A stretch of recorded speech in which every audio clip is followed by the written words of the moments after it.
Okay, so today's topic is actually a loaded one because it happens to be one of the more common reasons why I see patients, and probably most gynecologists see patients in the office, and that is fibroids, uterine fibroids, also called as leiomyomas. So let's start first with a quick introduction. What are fibroids? Fibroids are non-cancerous tumors and masses that grow onto the uterus. It's simply one small little cell on the uterus that decides to transform and become something different. It changes itself from being a muscle type of cell to a fibrous type of cell, and then continues to grow. Some people get small fibroids and others get very large ones. All the small ones have the potential to grow and become much larger and become more symptomatic.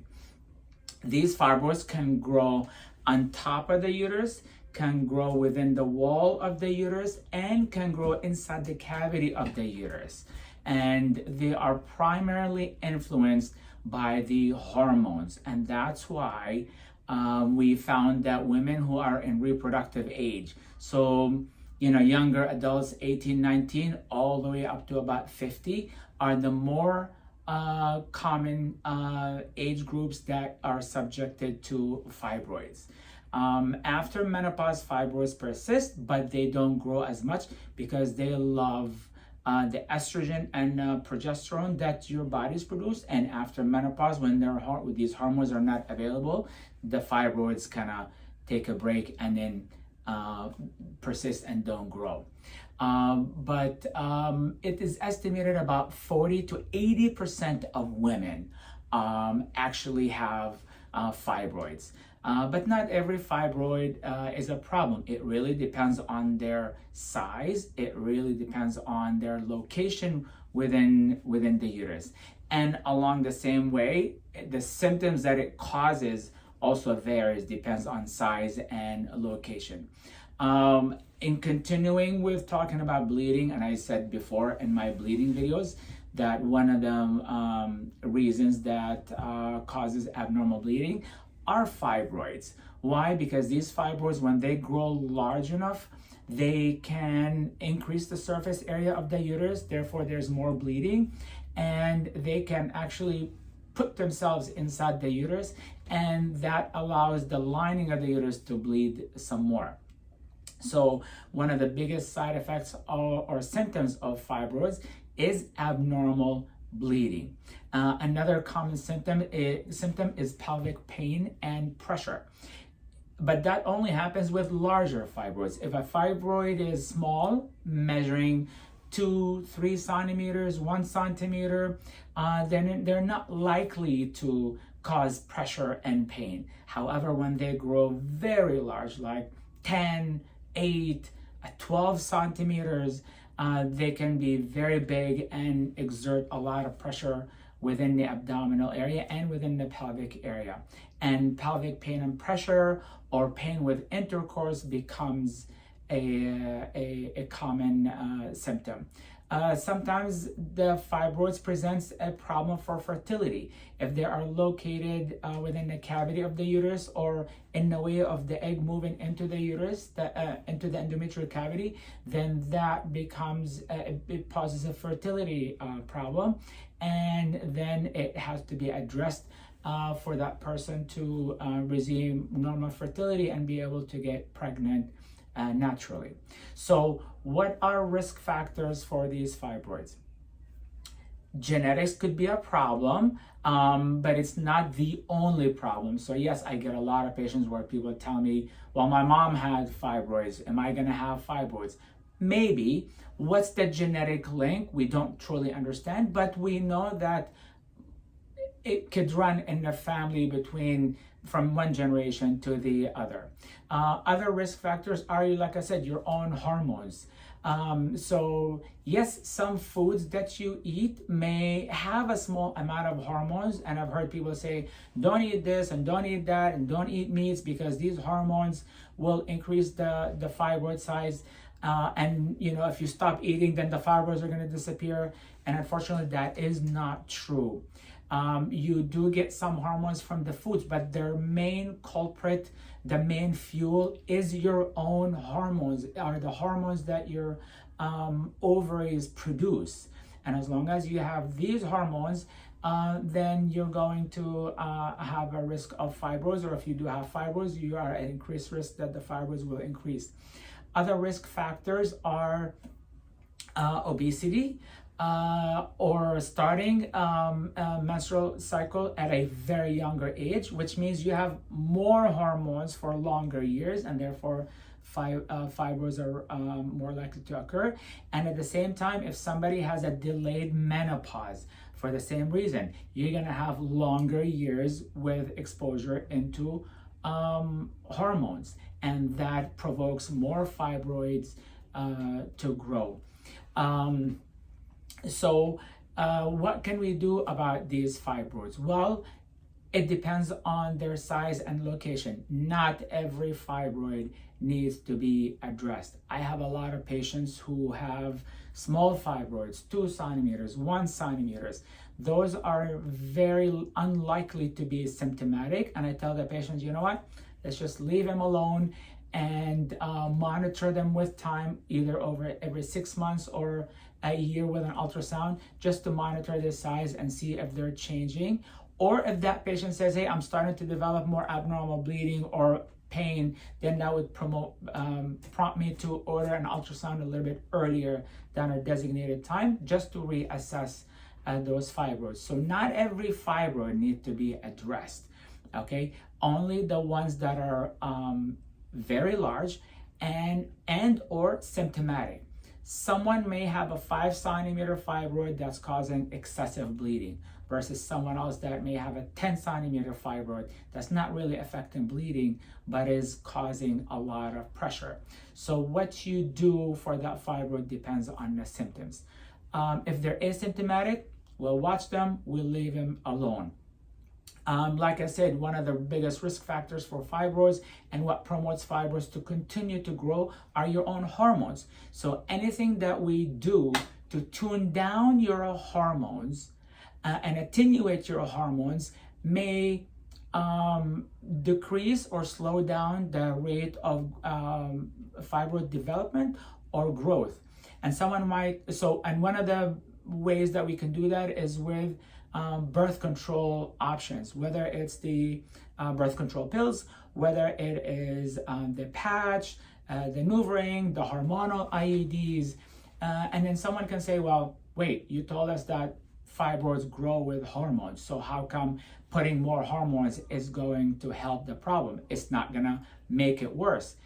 It's not, because fibroids and your uterus responds differently to internal hormones, your own hormones, versus outside hormones. The outside hormones, when we put it into the system, it tends to slow down your own hormones, and then the fibroid slows down. The fibroids do not respond to the outside hormones like they do for the inside hormones.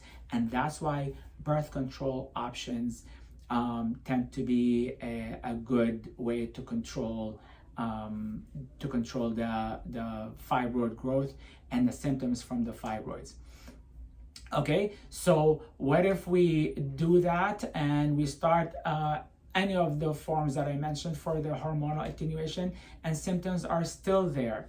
Well, there are other temporary hormonal treatments that you can do. One of them may last 6 months and one of them may last for 2 years. There are new medications out on the market that can also help slow down the fibroid, but like I said, they're temporary, they're not a permanent solution. So if someone has severe symptoms with pelvic pain and the fibroid is 10 centimeter, I would highly doubt that those treatments that are temporary are going to work for this patient, and I would recommend the patient to seek a more surgical approach in order to treat with the fibroids. So talking about surgical approaches, there are 3 or 4 different options.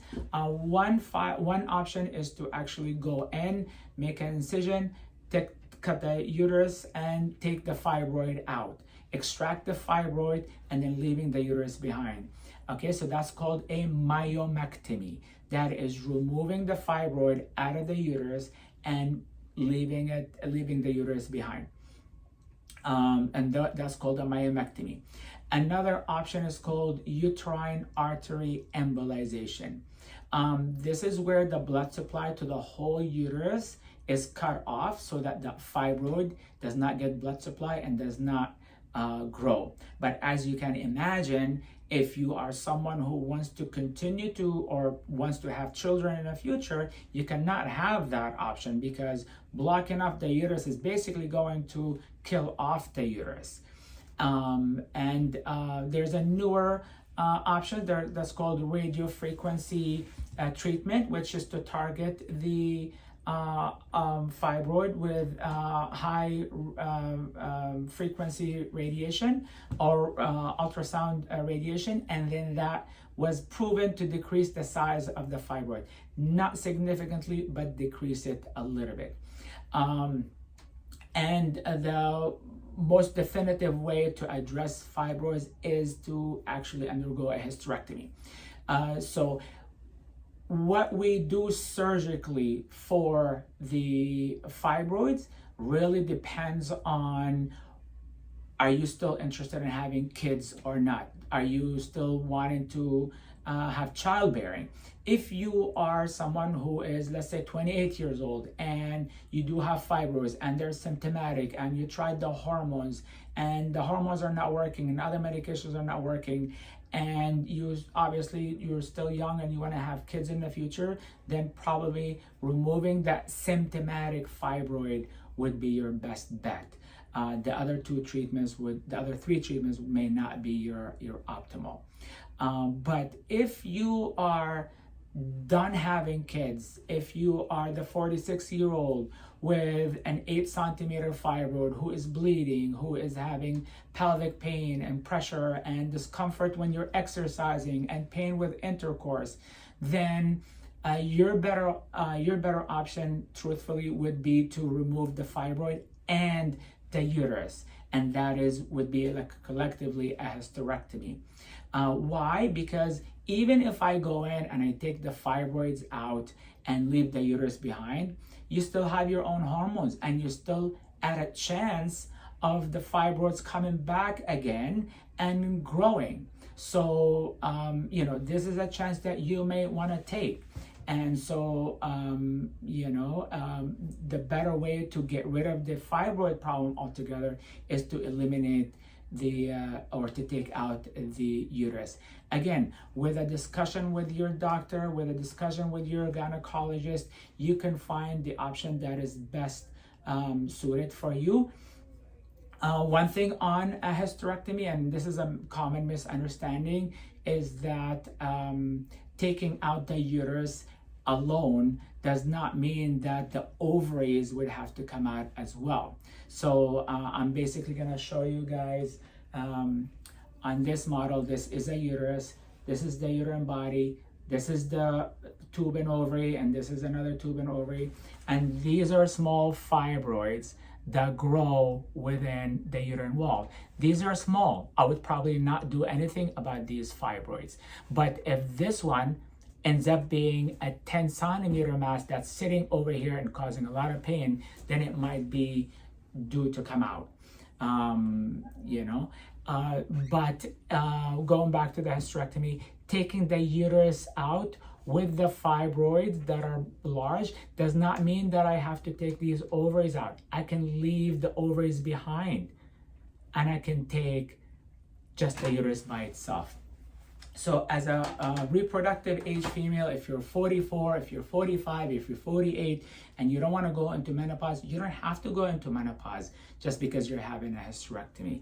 The uterus does not have a hormonal function. All your hormones come in from your ovaries. I would want to hold off on talking more about hysterectomy because I'll make that a separate topic because it needs to be addressed as a separate topic by itself. But this is in a nutshell, what and how I would approach managing fibroids. If you have any other questions, or if you have questions, you can please send me comments or include them in the comments, and I'll be more than happy to address it in the future. Thank you.